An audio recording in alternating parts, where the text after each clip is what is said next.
red bottoms, long heel, red bottom, long heel, red bottom, long Perfect Choices, and I want to welcome you all to my new channel.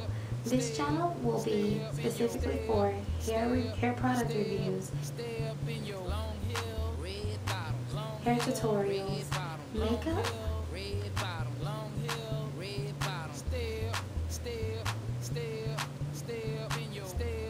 and all things fabulous. What's this serious?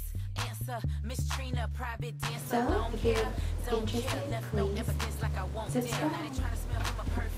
If it was not me, then whom? I'm talking about coulda came out tonight wearing J's, skin tight jeans. Woulda worked, but hey, thought it was time for a change. I'm guilty, what tonight?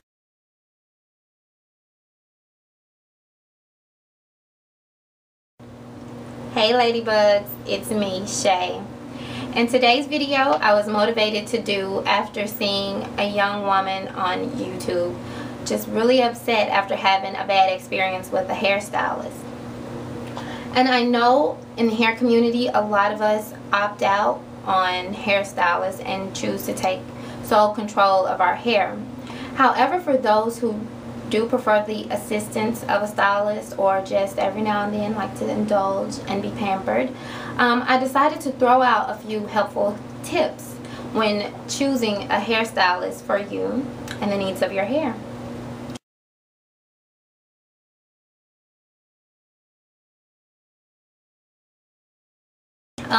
Tip number one, bing, I would say, is to look at the stylist's hair. And I say that because I personally feel like a stylist should represent her own work. I feel like even if she doesn't do her own hair, but how she represents herself as a person, if you have these standards for your own hair, then I'm sure you are hopeful that you would have these own standards for your craft. Okay, so tip number two. Ask to see a portfolio. Today we have Facebook, we have Tumblr, we have Instagram, we have Twitter. We have so many avenues for social networking that you could easily just, if you already have a person in mind, just maybe like see if you could Google them. Anybody can be Googled today. Google me. No, but seriously, you could get on Facebook and you just browse through her album. That'll be a great way and very convenient and quick way to see, you could go through her album. If you don't really like her work, if you're not really feeling it, then you know this really might not be the person for you. And you can keep it moving to a next stylist. However, if you are interested in a particular person and you don't know if they're on Facebook, or you don't know, you don't know how to search for them, just easily ask. Just ask if they have a portfolio or a collection of their work for you to see. Any stylist that is really serious about their craft and building clientele should have a portfolio. A stylist the other day handed me her card, and she actually had the link to her Facebook page where you could just find albums galore of her work. So, tip number three, know what the stylist specializes in. Not every stylist does everything or does everything well. There may be stylists that specialize in weaving and styling, but not so knowledgeable on some hair stylists care. Prefer weaving, sewing in, styling weaves. Some stylists may prefer doing short hairstyles, cutting, little flippy, spiky styles. And so not every stylist is good at doing everything. So you need to shop around for a stylist that works in the field that you're interested in. If you like long hair and you want long hair care and like up to date, new and fun long hair hairstyles, then you might want to find a stylist who works in that area. You know what I mean? Opposed to this woman who normally cuts hair and styles short hair, and now you're sitting in her chair and she's just kind of like, let me see what I can do. You just want someone who's used to working with your type of hair and used to doing things, doing styles, and stuff that you like to do. I mean, the stuff that you like to wear. Just find a stylist that works in the field that you're interested in, basically, like I already said. And now I'm just rambling. On to tip number 4. Communicate with your stylist. If this is a new stylist for you, be sure to let her know your expectations and your goals for your hair, as well as your expectations for what she can assist you with. If she's a new stylist, then of course she doesn't know your hair and what works for your hair, so you'll have to be sure to tell her that. On this journey, one thing we know is that everyone's hair is different, so you may want to ask for a list of products beforehand, just so you can go on your own and do the research and find out, you know, whether this is something you want on your hair or not. I know a few people may be protein sensitive, so if she uses a lot of products that contain protein, or, you know, certain stylists have things that they absolutely love to use and they swear works on everybody's hair, but you have to make sure that that works on your hair, because like I said, one thing we know is what works for one person may not work for another person. And you might even want to ask if the stylist minds if you bring in your own products. And that's if you are one of those people who's like, this I'm absolutely in love with, this makes my hair absolutely radiant, it makes it feel like cotton candy soft, and it just smells good. And if you want to use your own products, then you might want to just make sure that the stylist won't be offended or don't mind using your own products, you know, in her shop or whatever. Also, if you have any special techniques, because you know how we do, we come up with all these different ways to do things. For instance, me, when I relax my hair, I relax it, of course, put the perm on it. So I relax my hair, then I rinse it off, then I do a protein treatment, then I neutralize my hair. So I don't just put the perm on my hair, then rinse and neutralize it all at once, and then do a protein treatment afterwards. I just rinse it off. I just rinse all the perm out of my hair first, then I put a protein treatment on it for 2 minutes, and then I neutralize my hair. So if I prefer for a stylist to do that and she didn't feel comfortable doing that, then, you know, that might not be the stylist that I want to go to if I'm that adamant about having my hair done in that particular sequence. Communication is key in any relationship.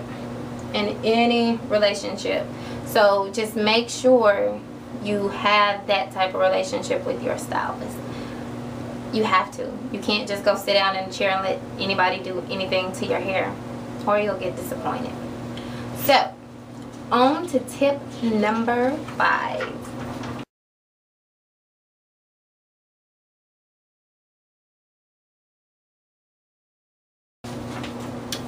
And this is very important to a lot of us. Watch as your hair is being trimmed. Simple as that.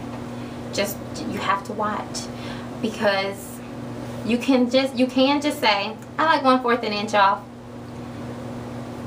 and leave it at that. But why? Why just do that? Tell her how much you want to cut off. She may or may not know what 1/4 an inch is, and she may or she may not tell you that she knows what, or don't know what 1/4 an inch is, you know. And oftentimes we may say, okay, I only want this much cut off, but then stylists may look at your hair and feel like, you know, more needs to be taken off. So that's why I say you tell her how much you want taken off, and before she even takes the first snip, you say, can you show me how much you're going to take off? You know, it may seem like, well, you know, you told me 1/4 thing, but I just really want to make sure we're on one accord. You know, I just really don't want any, you know.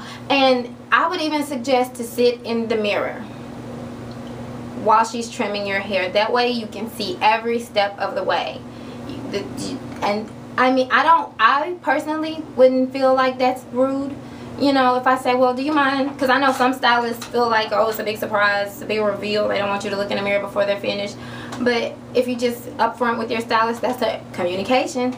You know, if you're just upfront with your stylist and say, look, I've had a really bad situation before where I only wanted a certain amount off, and when it came down to it, so much more was taken off. Any woman can understand that, and if she's a true professional, she definitely won't mind that. And especially, like I say, if she's new to you, and you can't really be mad at that, because having your relationship with your stylist is like your relationship with anyone else. You don't just out there and give your trust. You know, mothers with daughters, you're not out here, you meet a guy and you're like, oh, you got 100% of my trust, can you babysit my daughter, please? You know, we don't do things like that. I'm just saying. So don't, just don't give your all into your hair like that. You have to be sure. I've had trauma before.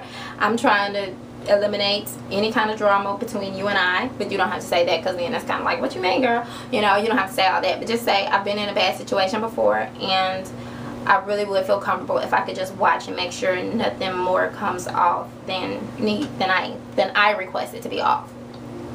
And you might even want to go a step further and tell and let her know, I only want this much off, but if upon assessing the situation, if you feel like there needs to be more off, can you please consult with me before just cutting it off?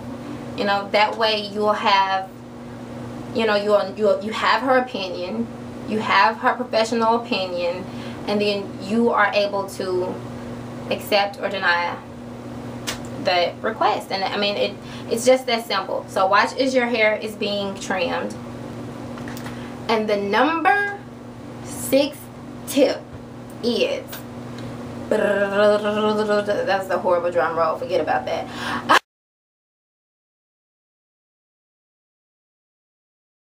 Number 6 tip is follow your instincts. You have to. You have to. Say you've done everything. You looked at the stylist's hair, you looked at a portfolio, you've talked to her and she said all the right things. You're like, oh my God, this is a godsend. And it's appointment day and you're sitting in the chair, you're sitting in the waiting room, and you see she's doing her other client over there, and her client is looking in the mirror and she's like, no. And the stylist like try to tell her, no, that's right. Or, girl, that's okay. And you just sitting there and you just thinking, this is not gonna go too well. Get up and go. There is nothing wrong with leaving. You're not obligated to stay there just because you've arrived. Just say, hey, something came up. I'm gonna have to reschedule. Sorry. Bolt and never come back. Even if you're in the chair and she's got you in the chair, got you draped up, ready to go, and she snatch or tug a little bit, and you like, oh, hey, and you try to correct her. Maybe she listen, maybe she don't.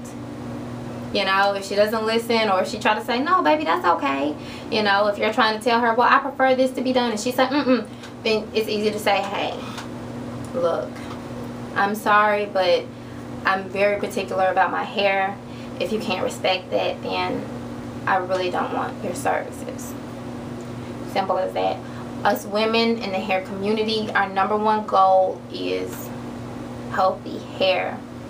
So we're kind of a special kind of client, because we really don't care what you can offer us as far as styles go. You have all the fancy, shiny, pretty little styles in the world, but if you dogging my hair out, if you frying my hair out, if you snatching my hair out, then you really can't do anything for me. So just make sure you speak up for your hair, because your strands will be screaming in their own little tiny strands voice, and the stylist will ignore them. But if you stand up all together, hair flip in her face and walk out, she'll get the point. So that's all I have today. If anybody has any more tips, please comment below. Let me know. If you like my video, like it and let me know. And please subscribe. And that's it for today. So until next time, love yourselves, love your hair, speak up for your hair. and love one another. Deuce.